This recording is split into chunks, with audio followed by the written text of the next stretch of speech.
أشهد أن عليا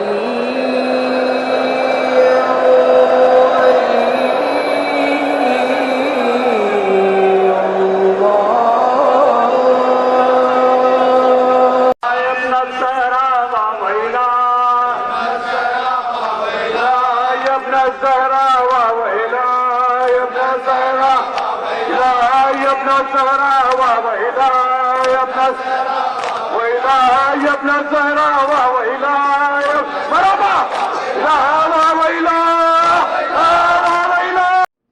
بسم الله الرحمن الرحيم الحمد لله رب العالمين والعاقبة للمتقين والنار للملحدين والكافرين والمشركين الصلاة والسلام على أشرف الأنبياء والمرسلين وخاتم النبيين حبيب إله العالمين وشفيع المذنبين مولانا بالقولين جد الحسن والحسين بالقاسم مصطفى محمد اللهم صل على محمد وآل محمد وعلى آل بيته الطيبين الطاهرين المعصومين المنتجبين المنتخبين الغر الميامين ولعنة الله على أعدائهم أجمعين وغاصب حقوقهم ومنكر فضائلهم ومنكر عصمتهم ومنكر ولايتهم أجمعين من الآن إلى قيام يوم الدين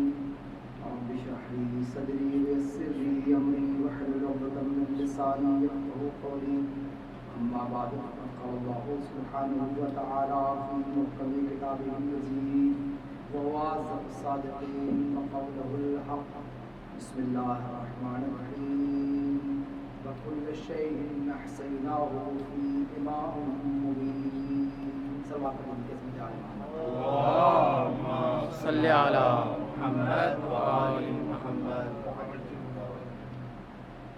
محترم مکرم معظم معزز سامعین کرام، خالق کائنات باری تعالی خدائے وحدہ شریف اپنی معجزہ خالدہ فصاحت و بلاغت کا سب سے عظیم نمونہ قرآن مجید سورہ مبارکہ یاسین کی 12ویں آیت میں ارشاد فرما رہا ہے کہ ہم نے کائنات کی ہر شے کو امام مبین کے اندر ایسا کر دیا ہے۔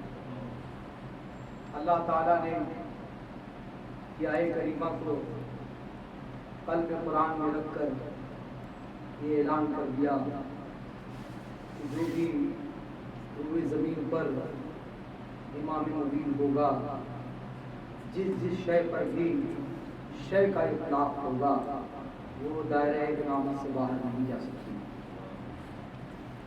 اب مفسرین قرآن فہمی رکھنے والے، قرآن پر عقیدہ رکھنے والے، قرآن کی تلاوت کرنے والے سماعت پڑھنے کی عظمت آل محمد پر اللهم صل على محمد وآل محمد.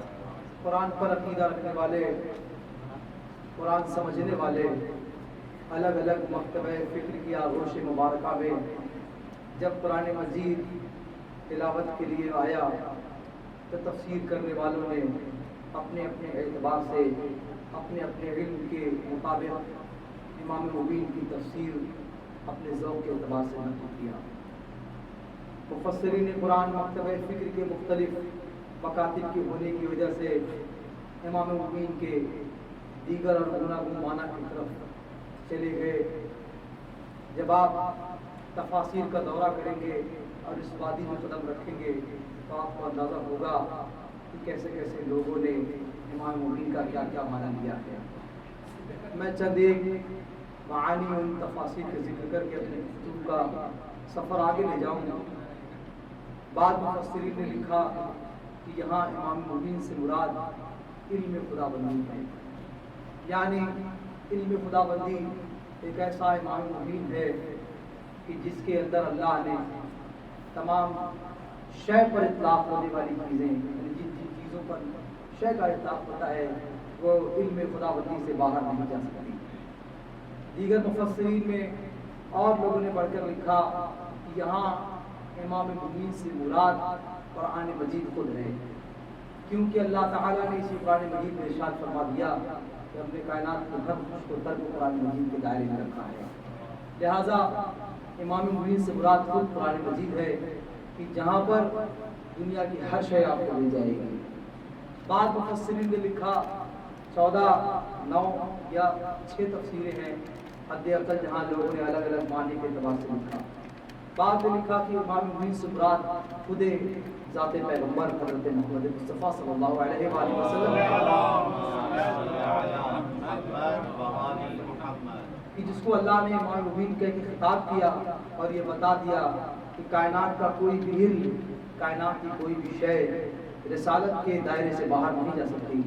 اگر وہ شے اطلاق شے پر آئے گی تو اسے رسول ضرور جانتا ہوگا۔ تمام تفاصیل کو مد نظر رکھتے ہوئے جب ہم نے شیعہ کتب کی طرف رجوع کیا اور وہاں دیکھا کہ آئیے ہمارے مکتبہ فکر میں امام مبین سے مراد کون ہے، ہمیں دیگر اور بہت ساری ہمارے ائمہ سے نقل حدیث ملی جہاں پر صاف لفظوں میں ارشاد ہوا کہ امام مبین سے مراد ہمارے 12 امام ہیں۔ صلوات پڑھتے مل کے محمد آل محمد۔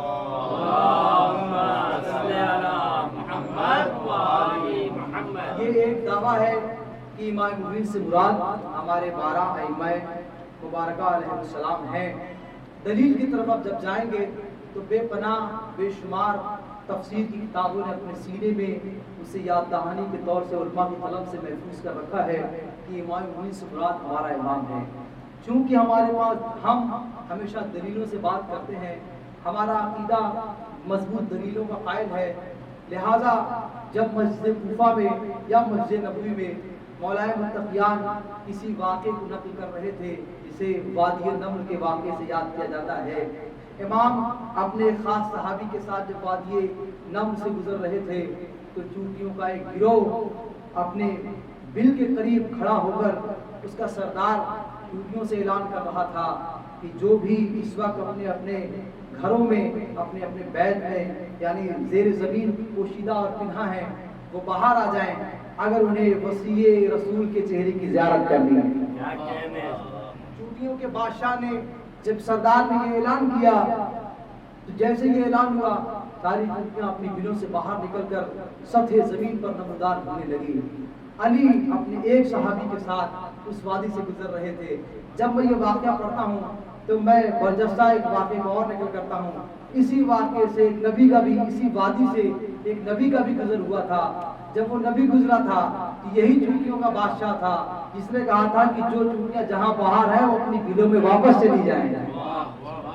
وہاں نبی نے، آپ سارے بہتر جانتے ہیں، وہاں نبی نے اس کے اعلان سے جب اس کی آواز کو ہواؤں نے اٹھا کر دو آغوشے جب گوشے پیغمبر تک پہنچایا اور وہاں نبی نے جب اس آواز کو سنا تو اس چونٹی کو ہاتھ میں اٹھا کر یہی پوچھا تھا کہ تو نے کیوں یہ اعلان کیا کہ اپنی دلوں میں واپس چلی جائیں؟ کیا تجھے نبوت پر جو ملنے والا امان ہے اس پر بھروسہ نہیں ہے؟ تو چونٹیوں کے سردار نے برجستہ یہی جملہ کہا تھا، مجھے نبی کے ظلم پر شک نہیں ہے کہ وہ کسی قسم کا ظلم کرے گا، مجھے اطمینان ہے کہ آپ کے پیروں سے ہم روتے نہیں جائیں گے، لیکن آپ کے پیچھے جو چل رہے ہیں ان کے پیروں پر یقین نہیں ہے۔ یعنی ایک معمولی سی اللہ کی مخلوق بھی یہ جانتی ہے کہ نبی کے ساتھ رہنے والے نبوت جیسے نہیں ہوا کرتے۔ صلوات پڑھتے مل کے عظمت سے آل محمد پر۔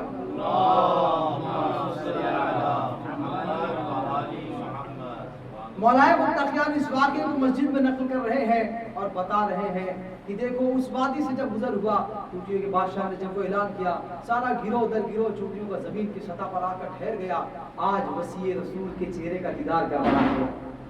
فرق اعلان کا سمجھیے گا، ایک صحابی ہے مولا کا، امام اس چونٹی کے قریب آئے اور اس کی مدح کیا اور اس سے اپنے ہاتھوں پہ اٹھایا اور گفتگو کر رہے تھے اللہ کی سب سے چھوٹی مخلوق سے۔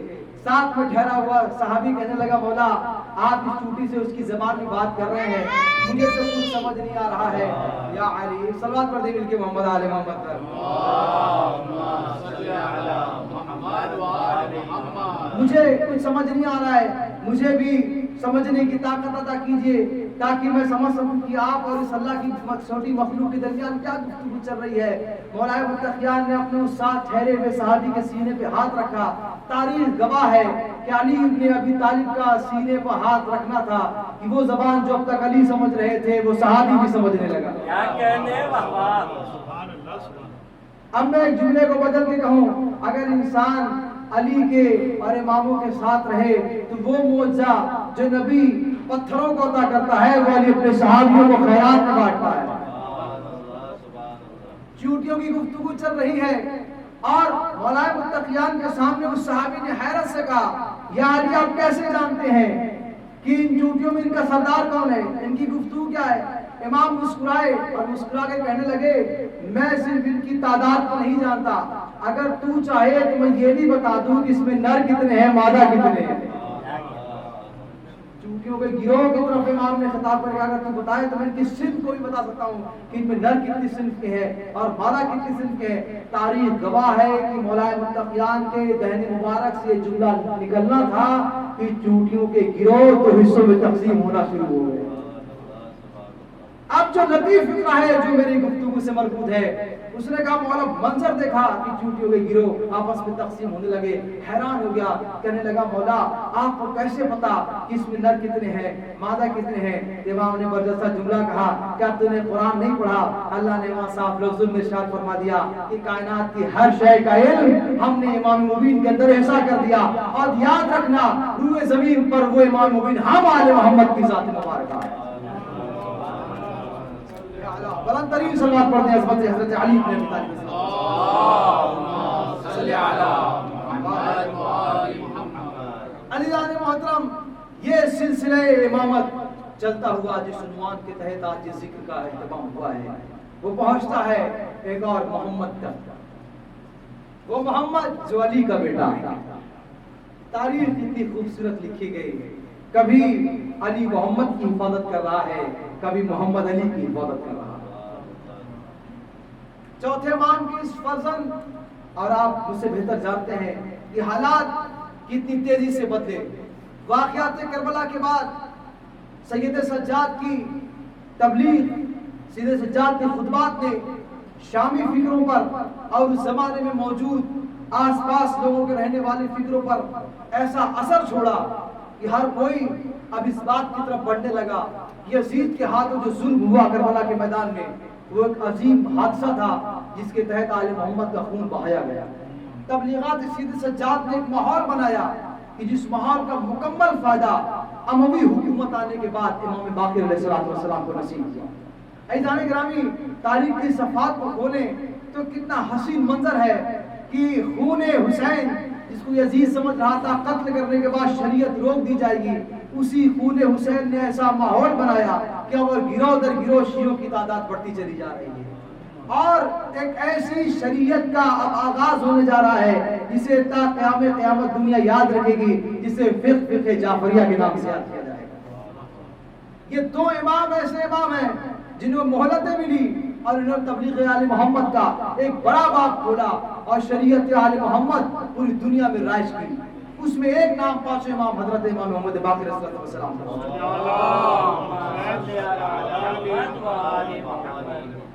ذات امام کے بارے میں جب میں تذکرہ کرتا ہوں تو چند ایک واقعات میری نگاہوں کے سامنے ضرور گزرتے ہیں جو تاریخ میں نقل کرنے کے لائق ہیں، جن کو سننے کے بعد واقعاً ہمارے دلوں کی رونقیں بڑھ جاتی ہیں، ہماری ضمیریں بیدار ہو جاتی ہیں کہ خدا کا شکر ہے کہ جیسے امام ہمیں ملے کائنات میں کسی مذہب کو ایسے رہنما نہیں ملے۔ مروان نے شام میں مولا کو طلب کیا، اس وقت چھٹے امام کی عمر چھوٹی ہے، پانچویں امام اپنے شباب پر ہے، طلب کیا کسی مسئلے کے سلسلے میں۔ امام اپنے بیٹے امام صادق علیہ السلام کے ساتھ شام کا سفر کر رہے ہیں، اور اس نے میں بڑے اطمینان سے فطرات کو نقل کروں گا تاکہ ہمارے درجات اور ہمارے عقیدے کی بلندیاں حاصل کر سکے، اور امام باقر علیہ السلام کے صدقے میں اللہ جو باقی العلوم جس کو کہا جاتا ہے جہاں سے علم پھوٹ کر نکلتا ہے، شاید اس ذکر کے صدقے میں ہمارے دل و زبان سے کچھ ایسے فقرات نکل جائیں جو بارگاہ امام میں قبول ہو جائیں۔ صلوات پڑھتے ہیں کہ اللہ عظمت آل محمد۔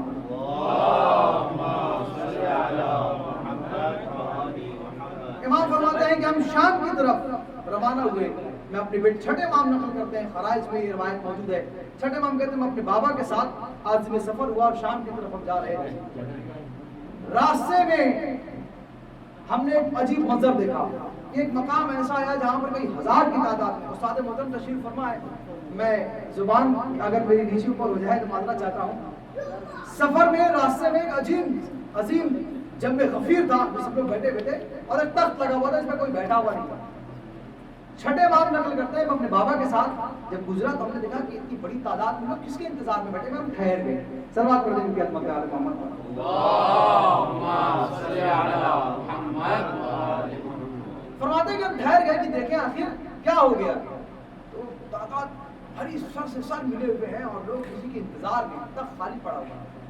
امام فرماتے ہیں کہ میں اپنے بابا کے ساتھ ٹھہرا ہوا تھا، میں نے چند لمحوں کے بعد دیکھا کہ ایک بوڑھا شخص نہایت ضعیف شخص برآمد ہوا اور اس کے ذوف کا عالم یہ تھا، اس کی بزرگی کا یہ عالم تھا کہ اس کی ابرویں اس کی پلکوں سے جا کر گر رہی تھی، اس نے اپنے امامے کے کپڑے سے وہ ابروؤں کو، یعنی جو سر پر کپڑے باندھے ہوئے اس نے اپنے ابروؤں کو اٹھائے ہوئے، وہ باندھ کر اسے اٹھائے ہوئے، اتنا ضعیف تھا، اور جب وہ تخت پر آیا تو لوگوں میں جوش عمل بنا، لوگ نعرے لگا رہے ہیں، خوشیاں منا رہے ہیں اور آوازیں نکال رہے ہیں۔ امام فرماتے ہیں کہ ہم اس جب غفلت میں اس بھیڑ میں ہم بھی ٹھہر گئے، سوچئے گا جس مجمع میں دو امام موجود ہو اس مجمع کا کیا حال ہے۔ فرماتے ہیں کہ ہم ٹھہر گئے، لیکن وہ شخص اس تخت پر آیا، بیٹھا اور اسے خطبہ جو اپنی زبان میں سے دینا تھا اسے خطبہ دیا، جیسے اس نے گفتگو کا آغاز کیا، چھٹے امام ارشاد فرماتے ہیں کہ جیسے ہی اس نے اپنی گفتگو کا آغاز کیا اس کی زبان میں حکمت پیدا ہو گئی، پھر اس نے اپنی گفتگو کو آغاز کرنے کی کوشش کیا، چند ایک جملے ہی کہے تھے پھر زبان میں حکمت پیدا ہو گئی، وہ گھبرایا، سارا مجمع ایک دوسرے کو گونیاں ماری کہہ رہا ہے کہ ہم نے ہزاروں تقریریں اس کی سنی، ہزاروں دلائل اور بیانات اس کے سنے، اس کی زبان میں جو شیرینی، اس کی زبان میں جو صورت ہوا کرتی ہے، آج اسے کیا ہو گیا کہ اس کی زبان چند جملے کہتی ہے لقمت کھا کے رک جاتی ہے۔ تاریخ کہتی ہے کہ 2-4 دقیقے اس نے لیے، گفتگو کرنا چاہتا ہے لیکن زبان لقمت کہتی ہے۔ لقمت کھانے کے بعد ایک مرتبہ اپنے مجمع کی طرف وہ مخاطب ہوا، مخاطب ہونے کہنے لگا کہ کیا آج اس مجمع میں کوئی اجنبی بھی ہے کیا؟ سنیے گا کیا اس مجمع میں آج کوئی اجنبی بھی ہے؟ اس نے اعلان کیا اس تخت پہ بیٹھے ہوئے، سب نے کہا کہ نہیں اس مجمع میں کوئی اجنبی نہیں ہے۔ تاریخ کہتی ہے کہ ہر ایک اپنے جانب مڑ کر دیکھنے لگا اس مجمع میں اجنبی کون ہے۔ ایک مرتبہ اور اعلان کیا کیا اس مجمع میں کوئی ایسا ہے جو اس سے پہلے میری اس گفتگو میں شامل نہیں ہوا؟ سب متوجہ ہوئے، آخر میں چھٹے امام فرماتے ہیں کہ میرے بابا نے اپنے ہاتھوں کو بلند کیا، کہا ہاں میں تیرے اس مجمع میں روز نہیں آتا، میں اس مجمع کا اجنبی ہوں۔ اچھا اب 2 روایت ہے جس کو میں اپنے حساب سے جو میں نے اپنے عقیدے کے اعتبار سے میں پڑھ رہا ہوں، امام آگے بڑھے گا میں اجنبی ہوں، اس نے کہا یہ بتاؤ کہ تم کہاں سے آ رہے ہو؟ امام نے فرمایا میں مدینے سے آ رہا ہوں، بس ایسا کہ میں جملہ سنا، امام کی طرف مخاطب ہو کے کہنے لگا کہ کیا آپ نبی ہیں؟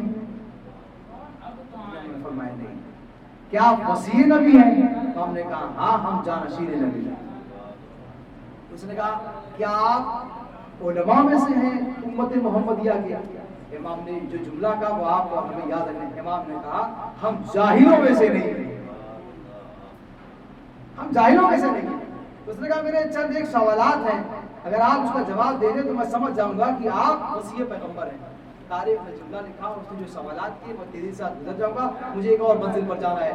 اس نے کہا یہ بتاؤ میں نے سنا ہے کہ آپ کے عقیدے کے مطابق جنت میں دنیا کی غذائیں جب کھائی جاتی ہیں تو وہ کم ہو جاتی ہیں، دنیا کے کھانے جب کھائے جاتے ہیں تو وہ کم ہوتے چلے جاتے ہیں، لیکن میں نے سنا ہے کہ آپ کی شریعت یہ اعلان کرتی ہے کہ جنت میں انسان کتنا بھی کھائے جنت کی غذائیں کبھی کم نہیں ہوں گی، اس کی کیا دلیل ہے آپ کے پاس؟ امام نے برجستہ جملہ کہا کہ اس کی دلیل تو تیری کتاب میں بھی موجود ہے، اس کی دلیل تو توریت میں بھی ہے، انجیل میں بھی ہے، زبور میں بھی ہے اور قرآن میں بھی ہے، اور تیرے اور اس مجمع کے سمجھنے کے لیے میں ایک دلیل دے دیتا ہوں، دنیا کی غذائیں کھانے پر کم ہو جاتی ہیں، جنت کی غذائیں کھانے پر کبھی کم نہیں ہوگی، اس کی مثال نور کی ہے، اگر چراغ سے چراغ روشن ہو تو پہلے چراغ کا کبھی بھی اس کی روشنی کم نہیں ہوتی۔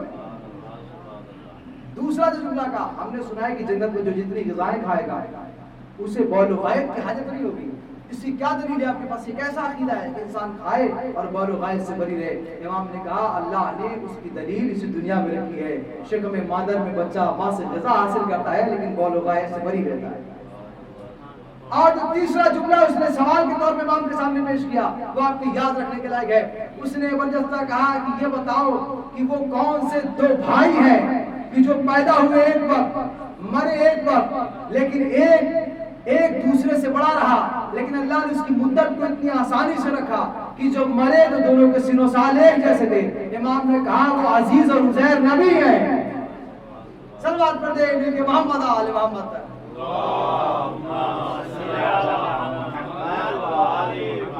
ان سوالات کے جواب جب اسے ملے سارا مجمع مخاطب ہے اس کی طرف, پانچ امام اسے جواب دے رہے ہیں. تاریخ کہتی ہے کہ وہ اپنے غرفے میں گیا جہاں سے وہ برآمد ہوا تھا, وہاں سے کتاب لے کر آیا اور کتاب کی کچھ عبارتوں کو اس نے تحت الخط بنائے ہوئے تھے. اس نے امام کی طرف دیکھ کے, پانچ امام کی طرف دیکھ کے جملہ کہا, کیا آپ کا نام ایلیا ہے؟ امام نے کہا میرا نام ایلیا نہیں ہے, لیکن جس ایلیا کی جو بات کر رہا ہے میں اسی علی کا پوتا ہوں. صلوات پڑھ دیں مل کے عظمت آل محمد.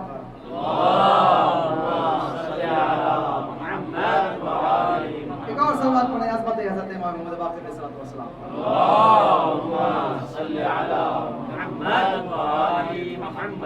عزیزان گرامی دیکھیں اس کے بعد تاریخ کہتی ہے کہ وہ اپنی عیسائیت کو چھوڑ کر سب کچھ چھوڑ کر پاس امام کو اس عقیدے کی طرف آ گیا, یعنی عقیدہ امام کی طرف. یہی شام کا سفر ہے. امام شام پہنچتے ہیں, واپس جب مدینے آتے ہیں کہ امام دروس ہو رہے ہیں, ایک شامی آ گیا. اچھا شام کا ماحول سارے علماء جانتے ہیں کہ شام کے ماحول میں ان کی فضاؤں میں کیا کھول دیا جاتا ہے کہ وہاں سے ہر آنے والا یہ سمجھتا ہے کہ آل محمد باطل پر ہے, اور ان کے انصاف اور ان کے شجرے کو اس طرح سے پیش کیا جاتا ہے کہ سب کے سب اعیاد باللہ گزشتہ زمانے میں بت پرست تھے اور یہ لوگ دین کا انکار کر دیا, شریعت محمدی ہمارے پاس ہے. شام میں ایک شخص ہے جو امام کے درس میں بیٹھا ہوا ہے, پانچ امام کے درس میں بیٹھا.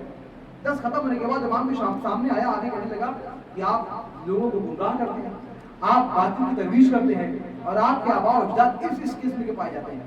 امام سمجھ گیا ہے کہ آلودہ فضاؤں سے آ رہا ہے, لہذا سب سے پہلے اس کے دل کو روشن کیا تب اپنی بات رکھی جائے. امام نے کہا بیٹھ, کچھ کھانا وانا کھائیں گے, کچھ ہمارے ساتھ نوش فرما, تو شامی ہے میں تیری فکر سے واقف. تاریخ کہتی کہ شام ہو گئی اور رات کے ایک مدت وقت تک امام کو یوں ہی برا بلا کہتا رہا, لیکن آخر میں یاد رکھنے کے لائق ہے, آخر میں جب امام کے پاس سے اٹھنے لگا, پانچ امام کے پاس سے ایک جملہ کہہ کے اٹھا, بڑا لطیف جملہ کہا. جب میں نے پڑھا تو میرا دل بڑا مسرور ہوا. تاریخ کہتی ہے جان جاتے کہا کہ میں یقیناً آپ کے عقائد کی حمایت نہیں کرتا, آپ کی تبلیغات کا سخت دشمن ہوں, آپ کے پھیلائے ہوئے دین کا منکر ہوں, لیکن ایک بات کا تو میں اقرار کرتا ہوں کہ آپ کا اخلاق بڑا اچھا ہے, آپ بات بہت اچھی کرتے ہیں, آپ خدمتیں بڑی اچھی کرتے ہیں. معلوم ہوا دین منوانے سے پہلے انسان کو اپنا اخلاق بنوانا چاہیے. آپ کا اخلاق بڑا اچھا ہے, باتیں بہت اچھی کرتے ہیں آپ, اور آپ کی باتوں سے علم کو روشنی اور قلوب منور لیکن چلا گیا. بس آگے تیزی سے اپنی منزل کی طرف آ رہا ہوں. تاریخ میں جملہ لکھا کہ اسی مدینے میں کہہ رہا میں یہاں رہوں گا لیکن آپ کے پاس نہیں آؤں گا. سوال پڑھے مل کے محمد آل محمد.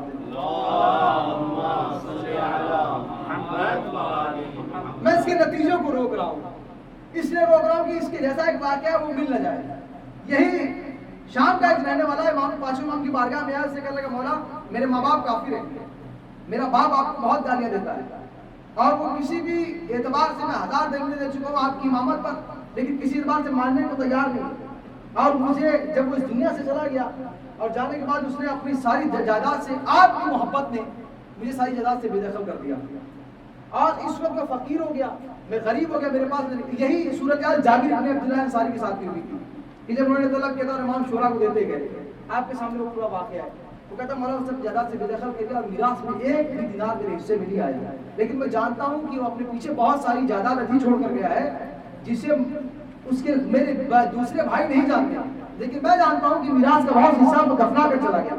اگر آپ اجازت, آپ امام ہیں روئے زمین پر, میں جانتا ہوں, میں نے جس آیت کی تلاوت کیا کہ آپ وہ امام ہیں کہ جس کے اندر اللہ نے ہر علم کو حصہ کر دیا ہے. آپ بتا دیں کہاں ہے وہ جائیداد میری بات کی, تاکہ میں جا کے اسے اپنی ضرورتوں کو پورا کر سکوں. اب جو امام کا فقرہ ہے وہ بڑا لطیف ہے. امام نے پلٹ کے جملہ کہا مجھ سے کیوں پوچھتا ہے, خود اپنے باپ سے کیوں نہیں پوچھ لیتا. توجہ چاہتا ہوں, خود اپنے باپ سے کیوں نہیں پوچھ لیتا کہ وہ جائیداد اس نے کہاں رکھی ہے. حیران ہو گیا, مولا اس کا تو انتقال ہو گیا, وہ تو مر گیا, اب میں نے اسے اپنے ہاتھوں سے اسی بقی میں دفن کر دیا, مجھ سے کیسے پوچھوں گا. امام نے کہا اگر تم چاہے تو میں یہ اجازت دے سکتا ہوں کہ تم خود اپنے باپ سے پوچھ لے کہ اس نے میراث کا مالدار ہے۔ اللہ اکبر، دیکھیے گا پانچ امام کی کرامات کو۔ اب تاریخ کے جملے ہیں، امام نے ایک خط لکھا، اس پہ چند الفاظ عربی کے جملے لکھے اور اس کے لفافے میں بند کیا، اس کے ہاتھ لگا، کہا یہ لے کر جا اور یہاں سے یمن چلا جا۔ توجہ چاہتا ہوں، مدینے کا واقعہ ہے، یمن چلا جا۔ یمن میں جانے کے بعد وادی برہوت کے سامنے کھڑے ہو جانا اور ان کلمات کا اپنی زبان پر اجرا کرنا اور ایک نام لے کر پکارنا۔ جب تو یہ نام لے کر پکارے گا ایک شخص نمودار ہوگا، اس شخص سے کہنا اپنے باپ کا نام لے کر کہ جتنی جلدی ہو سکے میرے باپ کو میرے سامنے حاضر کیا جائے تاکہ میں اپنے مال کو اس سے حاصل کر سکوں جو اپنے میراث میں دفن کر دیا ہے۔ تاریخ کہتی ہے کہ چند اصحاب امام موجود تھے، امام مدینے میں ہیں، واقعہ ہے بتا رہے ہیں کہ میرا باپ بقیع میں دفن ہوا ہے، امام خط دے کے کہہ رہے ہیں یمن چلا جاؤ۔ پہلے تو مردے سے بات کرنا ہے، دوسرا یہ ہے کہ بقیع میں بات نہیں کرنا، یمن جا کے بات کرنا ہے۔ تو حیرانی پہ اور حیرانی بڑھ گئی، اس نے کہا مولا میں مدینے میں ٹھہرا ہوا ہوں، یمن اپنے باپ کے پاس کیسے جاؤں گا؟ امام نے کہا کہ میں کہہ رہا ہوں تو مدینے سے باہر قدم تو رکھ، مدینے سے باہر پاؤں تو رکھ، تو ایک قدم مدینے کے باہر رکھے گا دوسرا قدم تو یمن میں پائے گا۔ سلوات پڑھ دیں مل کے عظمت آل محمد۔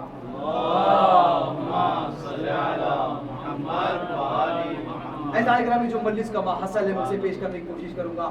تاریخ کہتی ہے کہ وہ لفافہ لے کر امام باقر علیہ السلام کے ہاتھوں سے باہر نکلا اور امام کے بتائے ہوئے طریقے کے مطابق آنکھوں کو بند کرتا ہے، مدینے کے باہر قدم رکھتا ہے، آنکھیں کھولتا ہے تو خود کو یمن میں وادی برہوت کے سامنے پاتا۔ اب یہاں صحابی نقل کرتے ہیں کہ اب جب وہ واپس آیا دوسرے دن صبح کے وقت، ہم نماز کے بعد امام باقر علیہ السلام کے ساتھ گروہ کی شکل میں مسجد سے باہر نکل رہے تھے، ہم نے دیکھا کہ وہ شخص مسکراتا ہوا امام باقر علیہ السلام کے سامنے کھڑا ہوا۔ رات کو جاتا ہے، صبح وہ یمن سے واپس آتا ہے۔ ہم نے پوچھا بھائی تیرے ساتھ کیا ہوا؟ کیا تیرے باپ سے ملاقات ہو گئی؟ کیا تجھے وہ تمام مال مل گئے؟ مسکرا کے امام کے قدموں میں گر کے کہنے لگا کہ اللہ خوب جانتا ہے کہ رسالت کو کہاں رکھنا ہے، اللہ اعلم حیث یجعل رسالت، اللہ خوب جانتا ہے کہ اسے رسالت کہاں رکھنی ہے۔ امام کا شکریہ ادا کر رہا ہے، امام مسکرائے، امام نے کہا ان کے سوالات کے جواب نہیں دے گا، اتنی جلدی گیا بھی اور آ بھی گیا، تجھے ملا کہ نہیں ملا؟ اب وہ اپنے اصحاب کی طرف متوجہ ہوا جو امام کے صحابی تھے، امام کی صحابی کی طرف متوجہ ہو کے کہنے لگا کہ جیسے امام نے کہا تھا میں گیا، جو فقرہ تمہیں بتانے کے لائق ہے اسے یاد رکھنا۔ وہ جملہ کہتا ہے وادی برہوت کے سامنے کھڑا ہوا، میں نے وہ لفافہ کھولا اور امام نے کچھ اسما تحریر فرمائے تھے، میں نے ان ناموں کو لے کر آواز دیا، ایک حسین جلیل شخص میرے سامنے آیا، آنے کے بعد اس نے کہا کیا چاہتا ہے اس وادی سے؟ کہا امام نے یہ نام لے کر بھیجا ہے مجھے، کیا یہ تو ہی ہے؟ اس نے کہا یہ میں ہی ہوں۔ کہا میرے باپ کو جتنی جلدی ہو سکے امام کے قول کے مطابق حاضر کر۔ تاریخ نے جملہ لکھا، جیسے اس نے امام کے خط کو آنے والے اس کے ہاتھ میں رکھا، اس آنے والے وادی برہوت سے نمودار ہونے والے امام کی مہر کو اپنے آنکھوں میں لگا کے کہتا ہے اس خط کی حفاظت کرنا، یہ امام نے لکھا ہے، ابھی میں تیرے باپ کو حاضر کرتا ہوں۔ اس نے پلک کے جھپکتے ہی اس کے باپ کو حاضر کیا۔ اب جو حاضر ہوا ہے وہ اپنے دوستوں سے نقل کر رہا ہے، امام موجود ہے، وہ کہتا ہے جب میرا باپ حاضر ہوا چہرہ سیاہ تھا، اتنا سیاہ کہ میں پہچان نہ سکا۔ میں نے اسے کہا یہ میرا باپ نہیں ہے، کہ یہی جو امام نے نام بتایا وہ شخص صحیح ہے۔ آنے والے اس سیاہ چہرے والے شخص نے کہا میں ہی تیرا باپ ہوں۔ اس نے کیسے، کیا دلیل ہے آپ کے پاس کہ آپ میرے باپ ہیں؟ اس نے کہا تیری ماں کا نام یہ ہے، تیرے دادا کا نام یہ ہے، تیرے نانا کا نام یہ ہے، تیرا گھر کا اصلی نام یہ ہے۔ اس نے فوراً پہچان لیا، سارے سوالات پہلے وہ جائیداد کے بعد میں پوچھتا۔ اس نے کہا یہ بتاؤ کہ تم تو دنیا میں گندمی کے لڑکے تھے، خوبصورت تھے، حسین تھے، یہ تمہارا چہرہ سیاہ کیسے ہو گیا؟ اور میں نے تو تمہیں بقیع میں دفن کیا تھا، تم وادی برہوت میں کیا کر رہے ہو؟ اس نے جو جملہ کہا وہ قیامت کا جملہ یاد رکھنے کا۔ اس نے کہا جس کی بارگاہ میں ہو وہی رہنا، اسے چھوڑنا نہیں۔ جس امام باقر کے جوار میں رہ رہے ہو، جس کی تعلیمات کو سیکھ رہے ہیں، اس کے جوار کو چھوڑنا نہیں۔ کہا کیسے؟ کہ اس کا نقصان ہم دیکھ رہے ہیں، ولائے آل محمد سے دور ہونے کے بعد اگرچہ کوئی بقیع میں ہی کیوں نہ دفن ہو، بغض آل محمد کے سبب اللہ اسے کھینچ کے وادی برہوت لے آتا ہے، اور چہرے کا رنگ تو تم خود ہی دیکھ رہے ہو۔ اب میں جملے کو یہاں بڑھا کے کہہ دوں کہ کوئی کہیں پر بھی دفن ہو جائے، اگر بغض آل محمد ہوگا تو